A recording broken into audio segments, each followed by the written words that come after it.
Yeah, it has been quite some week for the Gunners. They are in fine fettle heading into that game at Stamford Bridge in the second part of Super Sunday tomorrow. Away to inform Chelsea.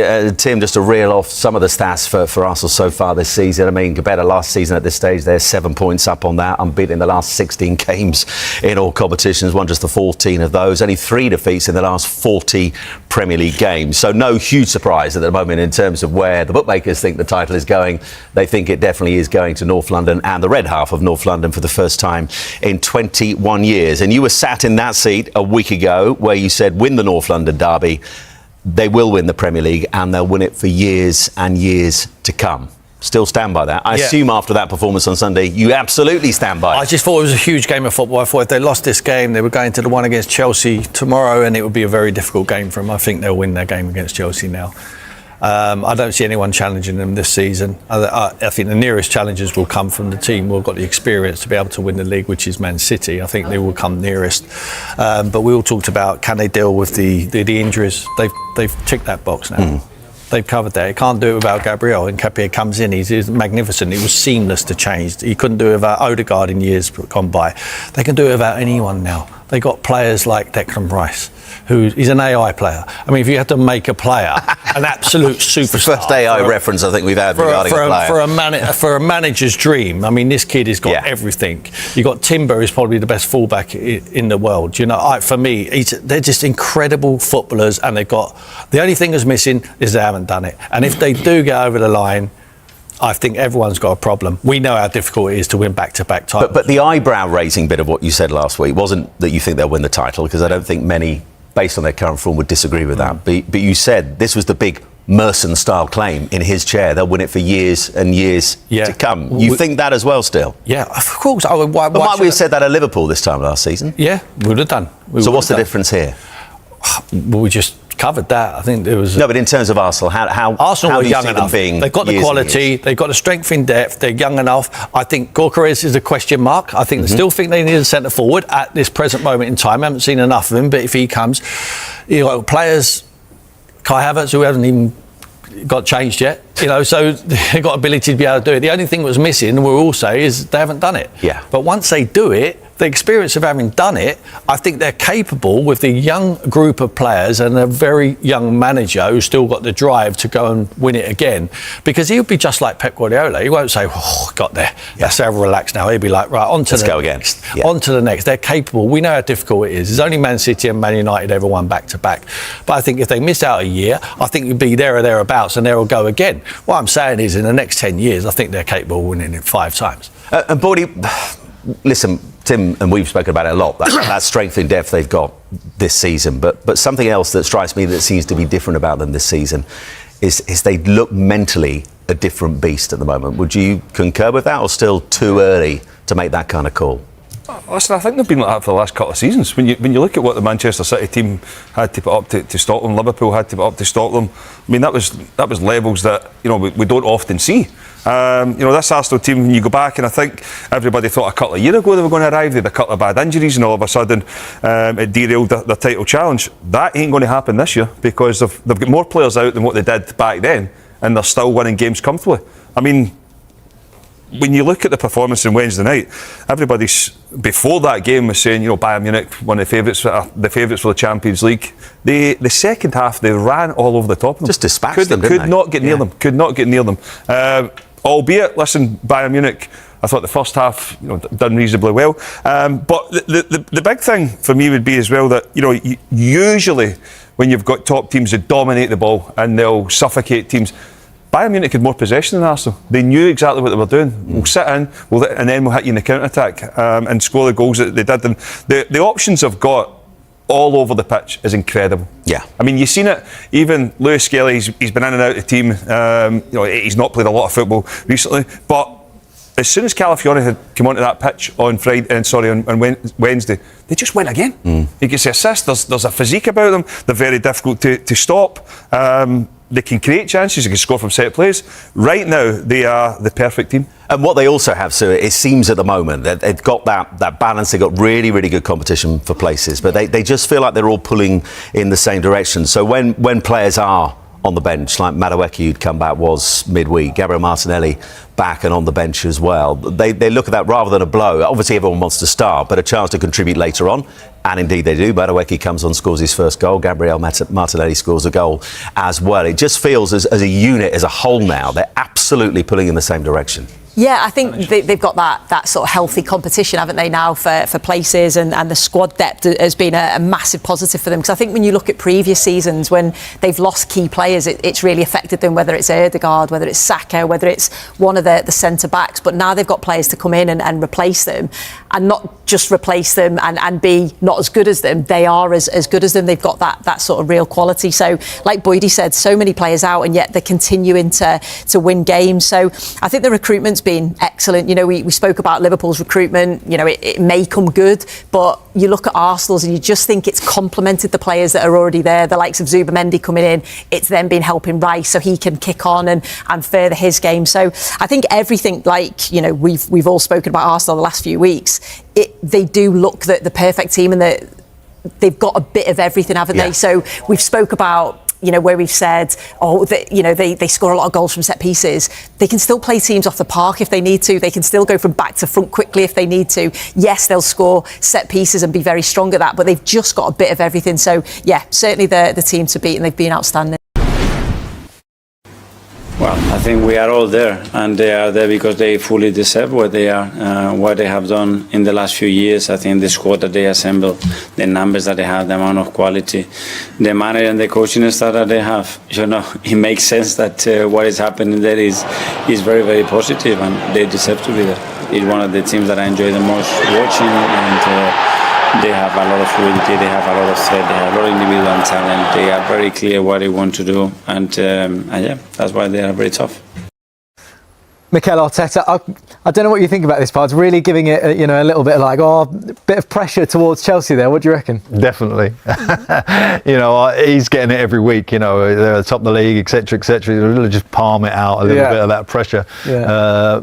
I would suspect that, he is looking at them as, real contenders now, whereas perhaps at the start of the season he wasn't sure. Like us all, I think we was all quite wondering how Chelsea were going to cope from the World Club Championship. Yeah. The after effects of that, would they hit the ground running? And they've done exceptionally well. So, it would make for a great viewing on Sunday. Absolutely. And Roberto, this Arsenal side that you're looking at this season, you come from a great win, obviously, against Spurs. You've played Bayern Munich. You've beat them at home as well. What do you think can stop this Arsenal side now? Oh, at the moment they look unstoppable, don't they? I mean, they've been very consistent over not just this season, but probably the last 2 seasons, 3 seasons, and they've just become stronger and stronger. They're very solid now. Their defensive organisation is brilliant, and that's why they've conceded the least goals in the Premier League as well. But they have such an attacking threat as well. So it's very difficult to play against the Arsenal team because they press you very high, they press you very hard. So you don't have much time on the ball. So you have to be able as an opposition to go past the first press. If you manage to do that, then you might have a bit of space, because otherwise they just suppress you. Yeah, exactly. And I know there's a lot of Spurs fans that won't want me to go back to last weekend, but I mean, Eberechi Eze, that hat-trick, it felt like almost a career-defining performance by him, would you say? Yeah, certainly for his Arsenal career, because at QPR and at Crystal Palace he's been exceptional. Yeah. And they won the FA Cup with his goal, so it just goes to show that he was at the levels. But what he's done at Arsenal this year is you can see there's a new confidence in him. When you go to a big club and you grow with it sometimes, or you fold with it, and he's grown with it. And the hat trick was a bit like Rice's 2 goals in the Champions League, a career-defining moment for him and the fan base, because obviously, Arsenal's biggest rivals and the North London derby, to get a hat trick is, this is the game you want to score in, isn't it? Of course, look, and he's such a humble, lovely guy as well. You can tell that he's so loved by not just the fan base, but his fellow players, and he just takes each goal with such aplomb. It's just so natural for him. Well, I mean, the difficulty now, especially after a game like this, is Mikel Arteta now has a fit Martin Odegaard, club captain. Roberto, for you, if you have that decision, sorry, I mean, look, I could have asked either of you. No, in fact, I will ask both of you. I mean, you've got Eze, you've got Odergard. What are you doing ahead of this weekend? It's a tough decision, but I don't know what it's going to do. Either way, I mean, the team looks very well organised, whether the one place or the other place. Now, Eze is obviously, the top of his game, so full of confidence, had a great week. You might consider that he's played 2 games in a short period of time, so might bring in some fresh legs for Sunday, but that's really down to the manager, how he sees them on a daily basis on the training ground, and then make a decision about it. How much of a headache is that, as a manager, Alan, to have a player that is pushing your captain in that position? Well, most football managers have a lose-lose situation with the centre-back, and the other centre-back's not, just as bad as the one that's come out. This is a win-win, you know what I mean? He can't lose, so whoever he puts on the bench is a massive asset to have that coming off the bench. I would suspect that he would keep Eze in the team, because my natural reaction would be to play players in form. I mean, obviously, he's so high in his own emotion at the moment of getting a hat-trick that I would start with him. As you can also see, we've been joined by a Chelsea legend, both as a player and manager, Roberto Di Matteo. Roberto, thank you so much for joining us. I've got to say, Alan called this because I know you had a little bit of traffic issues, and Alan was like, don't worry, he's going to be here, And you're still fine though, bro, you're still fine. Yeah, you're still fine. I know. Roberto, I'll start. We just saw Enzo Maresca there talking, all things Chelsea, about Declan Rice as well. But with Maresca, do you feel like Chelsea are under or overachieving? I think they're just right at where they have to be in this time of the year. I mean, last season, Champions League qualification was an objective or a target. They achieved that, won 2 trophies, was great. It's always nice to put a few trophies in the cabinet. Yeah, of course. And then this season, they're up there in the league. They are in a very good position in the Champions League, performing at a high level as well. There's just a little bit of still inconsistency there, maybe in 1 or 2 games, but all in all, I think they are doing very, very well. It's a weird one because you mentioned those inconsistencies every now and again, but sometimes it feels like the fans haven't fully embraced him yet. Do you know what I mean, Alan? Well, the one thing I would say is that he's been really solid with the players. There's not really any kind of noises coming out of there, and the ball, more importantly for him, that he seems to be juggling a lot of things there, because the squad is huge, a lot of young players. He's done exceptionally well, in my opinion, and the team is gelling nicely. The performance in the week was terrific, and they'll take that into Arsenal. And Cole Palmer's obviously been out. He's only had 2 Premier League starts. Is it a case of get him in as quickly as possible, do you reckon, Roberto?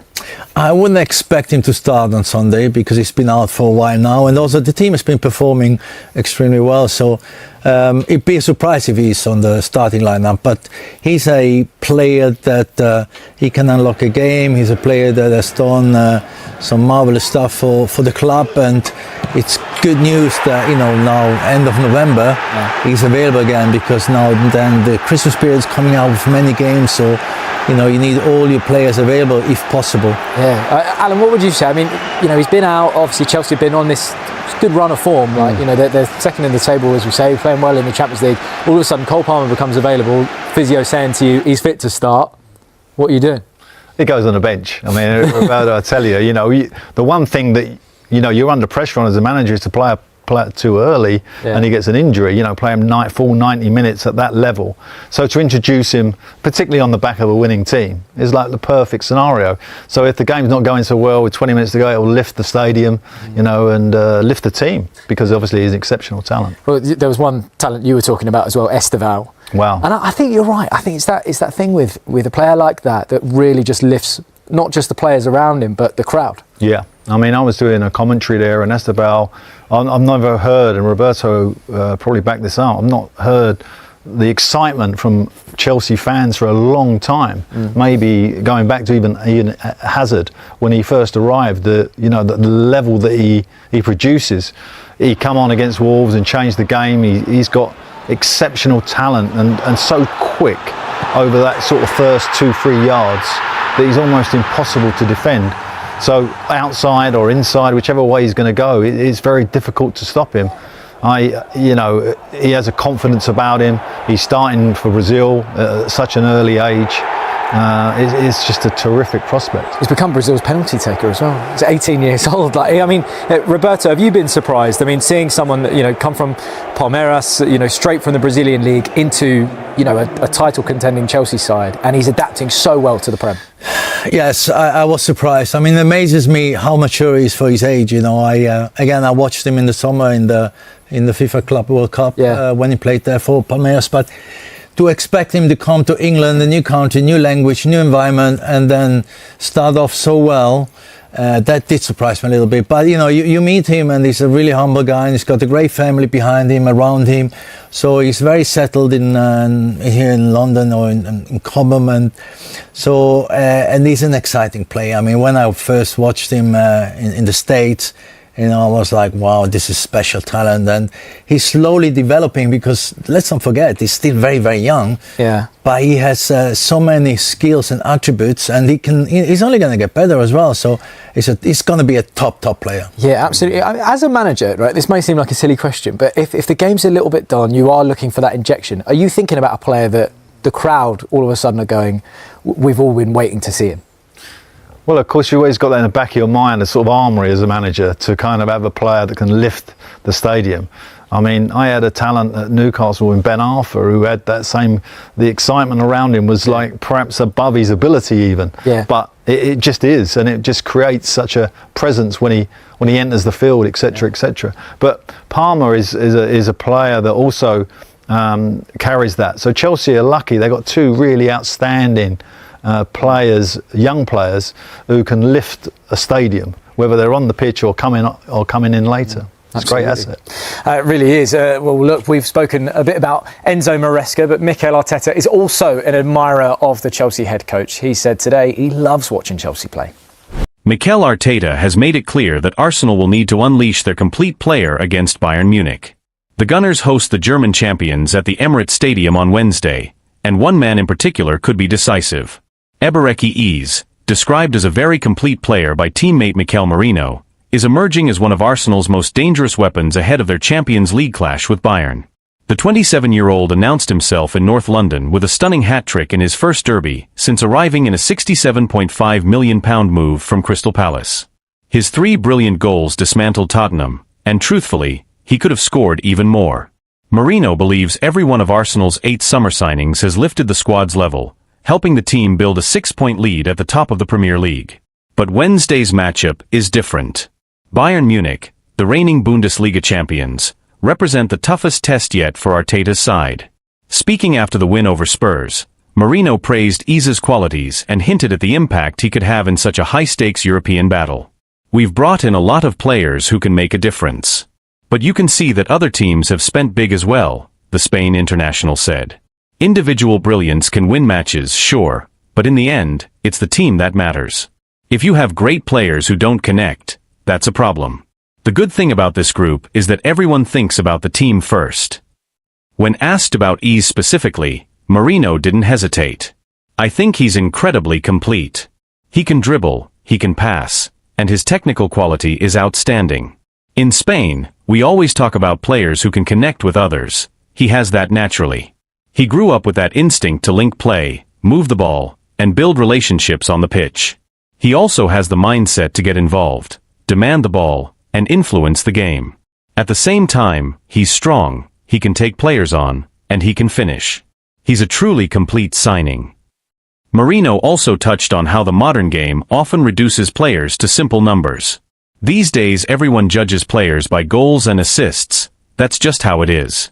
But as footballers, we see the deeper qualities he brings, the technique, the movement, the intelligence. Even in training, you can tell immediately how special he is. Yes, he's scoring goals, but he's much more than that.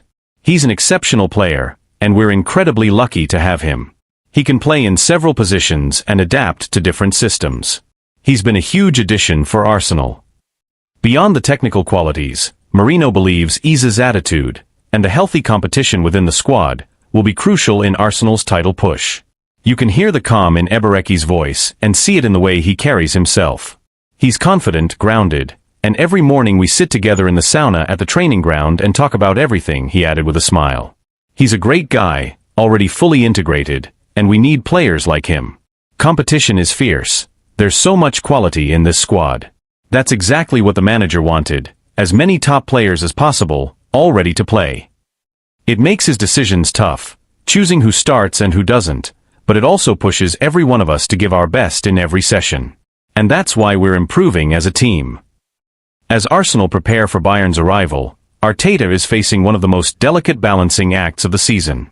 The squad is healthy, competition is fierce, and expectations have never been higher.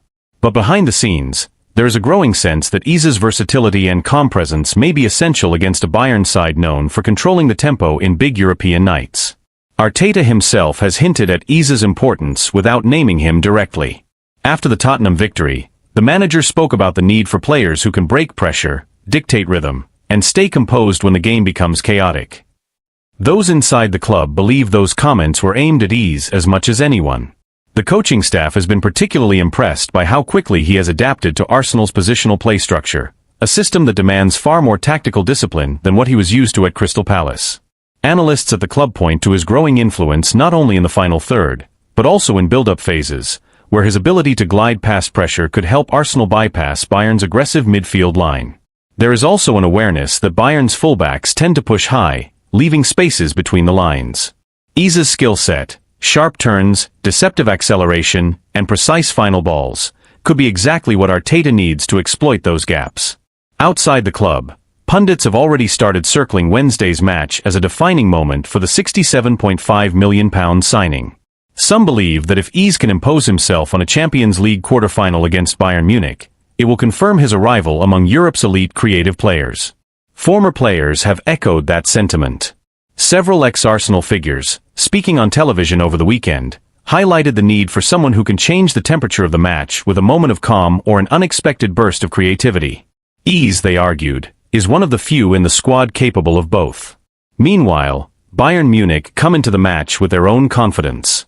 Their midfield trio has been one of the most dominant in Europe this season, and they have shown a repeated ability to suffocate opponents early. That dynamic is precisely why Arteta may lean on Iza's composure. When the game tightens, Arsenal will need a player capable of slowing it down, protecting the ball, and finding solutions in tight spaces. Within Arsenal's dressing room, Merino's praise reflects a broader consensus. Senior players have reportedly been struck by Iza's humility and work ethic, qualities that have helped him integrate seamlessly into a squad that already had strong internal chemistry.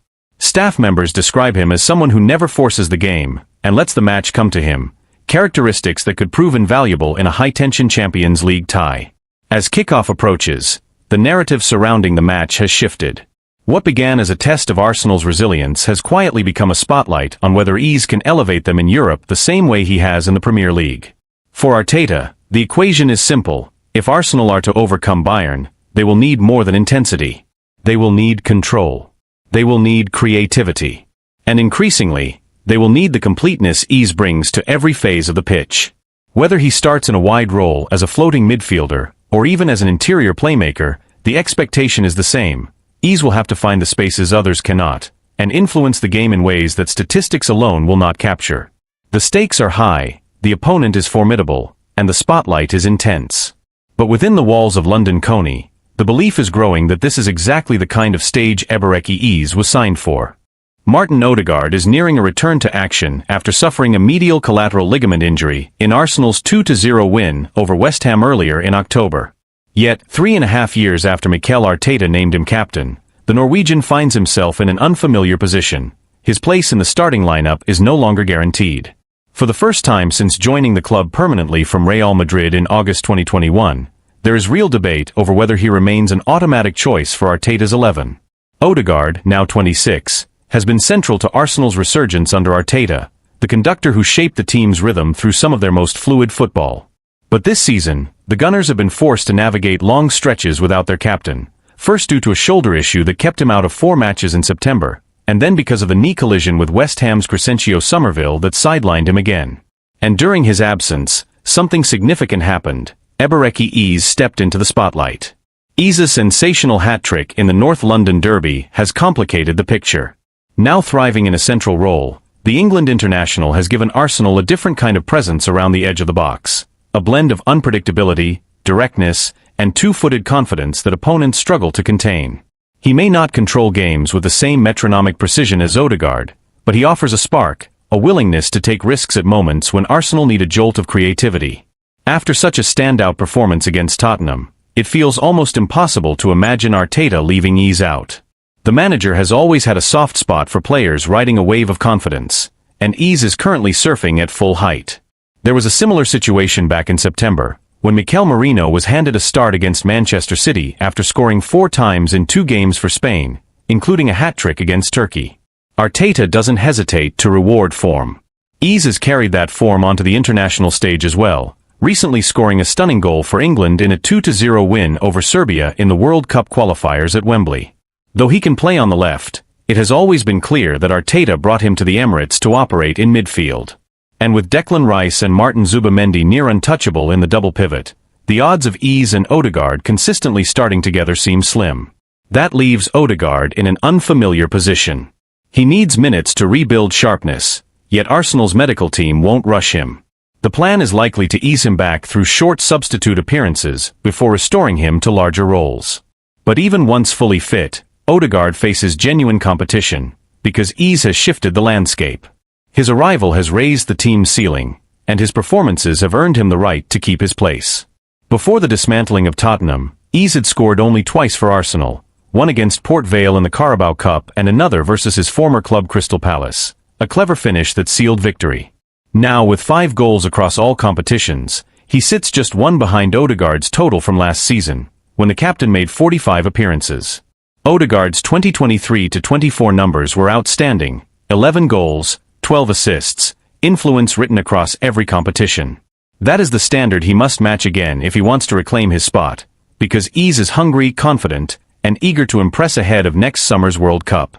Arteta will insist that Arsenal need both players at their best if they are to meet their ambitions in the months ahead. And with Kai Havertz also working his way back to full fitness, potentially slotting into midfield behind marquee striker Victor Gyökeres, the battle for places has never been fiercer at the Emirates. For Odegaard, the message is clear: he must rise to the challenge. His leadership and quality remain unquestioned, but he can no longer rely on reputation alone. If he embraces the competition and fights his way back into the side, his return could push Arsenal to even greater heights. And if the team has already reached this level without several key figures, the potential for what comes next may be even greater. Inside the club, staff members are quietly acknowledging that Arsenal are entering a new phase, one where no player, not even the captain, is immune to tactical evolution. Arteta has spent the past 2 seasons building a squad capable of sustaining pressure across multiple competitions, and the emergence of Eze is a sign that the manager's long-term planning is beginning to bear fruit. Depth is no longer a luxury, it is a necessity. But with depth comes difficult decisions. Arteta has always valued balance in midfield, and the contrasting profiles of Odegaard and Eze force him to reconsider what type of midfield best suits the team's ambitions in Europe and the Premier League.